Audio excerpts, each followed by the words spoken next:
Dale. Dale, take it. Hi. Hi.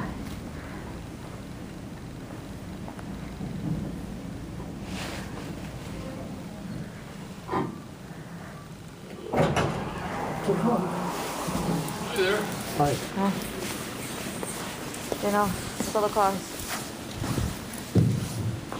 So welcome up here to the observation deck. And up here you guys can take as many pictures as you care to. So over here we're looking northerly over here, and all the trucks you see here, and with all the fog it's impossible to see much around here, but there's another huge lot to your left, another one behind you. These are all finished trucks that are waiting to be shipped. Typically here we build about 1,200 trucks per day between two 10-hour shifts.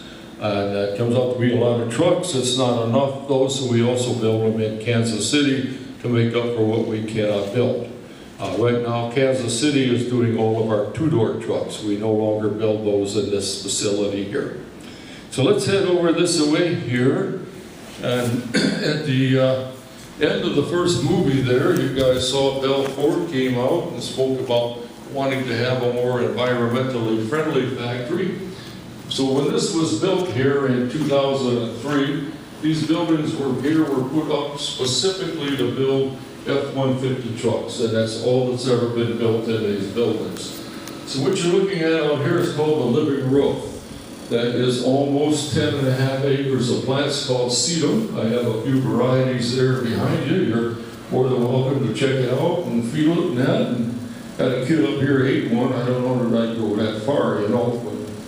So that sedum on that roof up there will extend that roof life from 20 years all the way out to 50 years.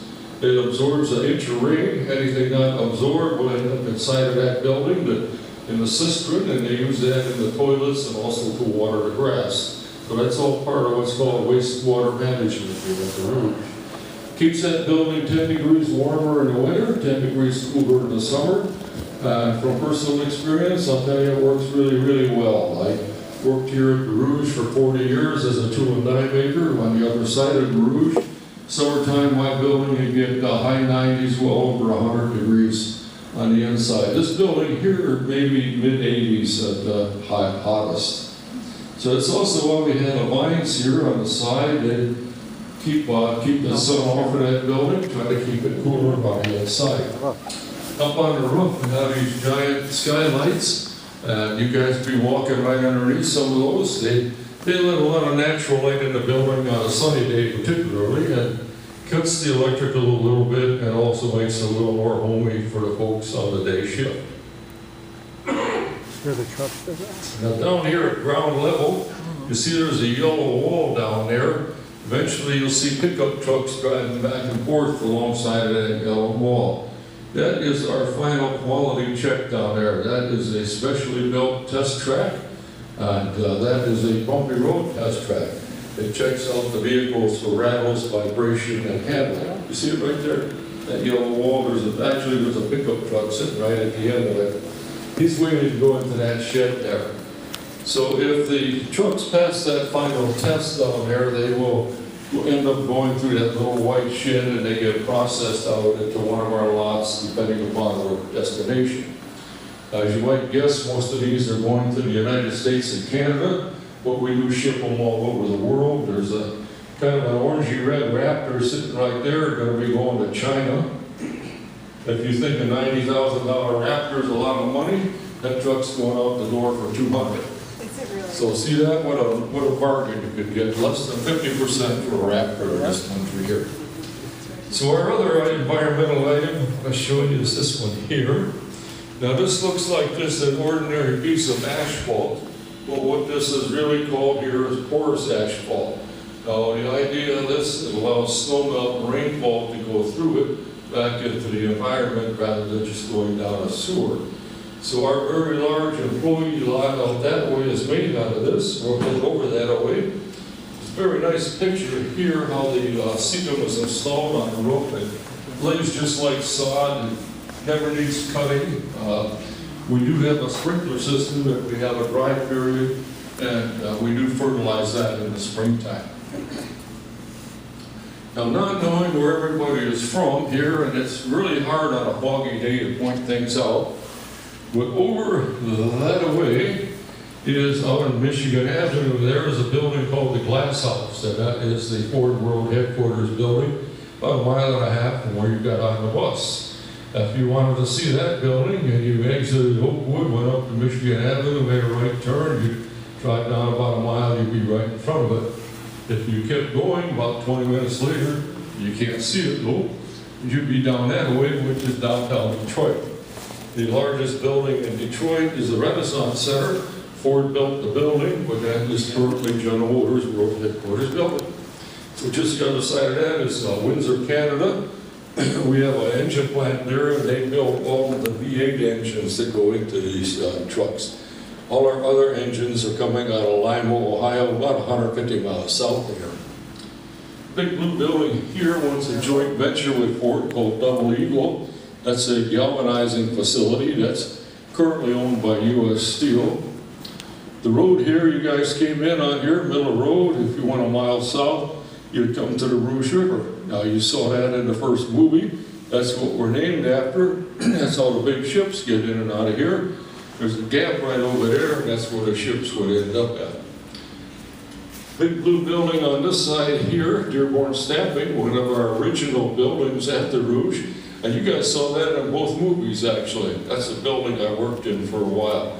They have over 1,000 presses in that building stamping out these parts. And if you remember that movie, the parts then go to that next building, Body Assembly, which you saw in the second movie.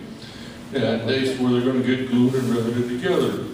Now, if you remember that movie, that's a highly automated building. There are only a couple hundred people that work in it. Our building you're going into here is just the opposite. We only have one set of production robots that put the 2 windshields on. You guys will see that. And then we have another set that do inspection. But everything else in this building is all done by hand.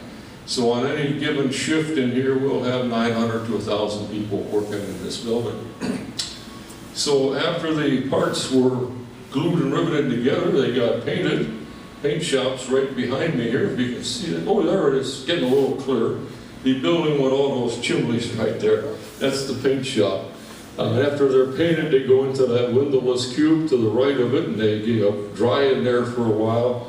And then a computer will call them up, and they go through that long tube, and they come into our building on the side over here. So when you get in our factory here and work your way around to where they come in, you'll notice the box has already been removed. It goes down its assembly line, you'll see that. And then the doors at that point, they take all 4 doors off, they go down their assembly line, you'll see that. Now the exact same body, box, and 4 doors, always going to get put back together. So you're always going to have perfect paint on these trucks. If there was a tint difference in matches of color, it wouldn't matter to you because all your parts are all painted at the same time. So when they do come in here, there's only one main assembly line, and it just goes back and forth, back and forth. So they come in that door, they go out the back door over there, a finished truck, roughly about 5 hours later. But they do come off that assembly line every 53 seconds. So it's a pretty good pace. Now the other buildings, the other side of that American flag underneath that elevated tube, that's our brand new factory producing the Lightnings, which is the all-electric F-150. Now they're only doing about 10 or 12 an hour over there compared to what we do. So over downstairs here we have a really, really nice display for the Lightning.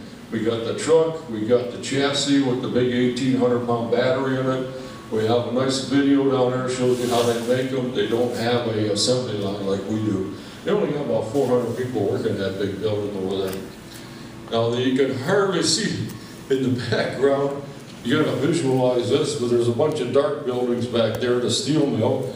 Now that's all owned by Cleveland Cliffs now. Ford sold the steel operations off a long, long time ago. What you can't see from here on the other side, even if it was a clear day, we have an engine plant, tool and die building, and diversified products building on the other side. Ford owns roughly some 600 some acres in here out of the 2,000. Well, this young lady is here. There's a picture of our first vehicles that were made at the Rouge. Weren't cars, aren't trucks, those are little warships called Eagles. And those are sub chasers that Henry built for World War I. Did about 60 to 70 of them. And then after I should point out that building there as the ship is coming out, it was called the B building. And that used to sit just yonder out here. Now that building was the original and only assembly plant at the Rouge until 2003, when most of it was taken down and the new facility put up. So after the war, he made Fordson farm tractors here.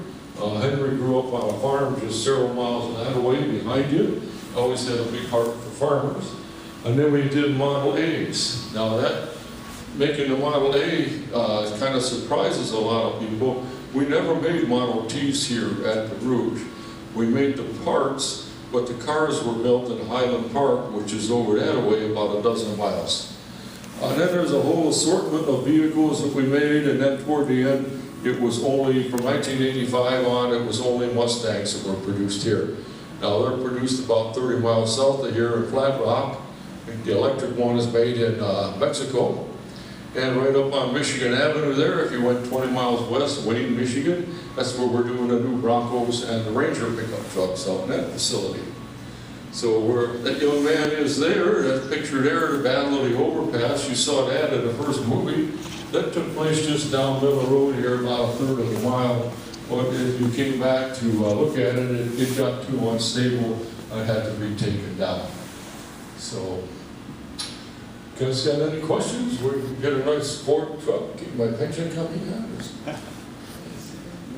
How much fuel do you put in them before they're shipped?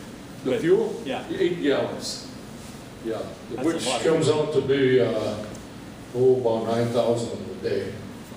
Yeah, so yeah, now typically when you buy a new vehicle, the last ones I've got, they've always been full. So I don't know where they're topping them off, but in here they just put 8 gallons. I'll tell you a quick story about that. You know, I'm a little older than most of you guys. So when I was a kid, probably younger than her, my dad bought a brand new Chevrolet up here on Ford Road, and we lived just in West Dearborn. And he was so proud of that, you know, he wanted to gas it up, but everybody had just local gas stations. He wanted to gas it up at the local gas station. We're not talking 5 miles. We ran out of gas on the way home. So they used to just go, that was it, you know. But so now you get a new car, you get a full tank.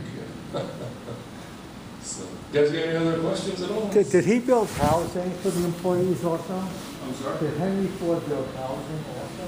Henry Ford Did they build housing? housing? Yeah, for employees.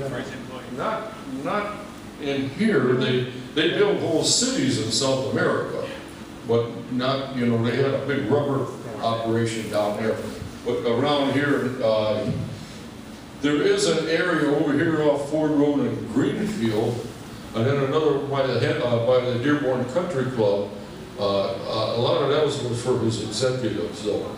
But I don't know that he actually built them, or it wasn't his property, in other words. You know, it's so. Any other? You guys from here? My dad and my grandfather were tractors. From Canada.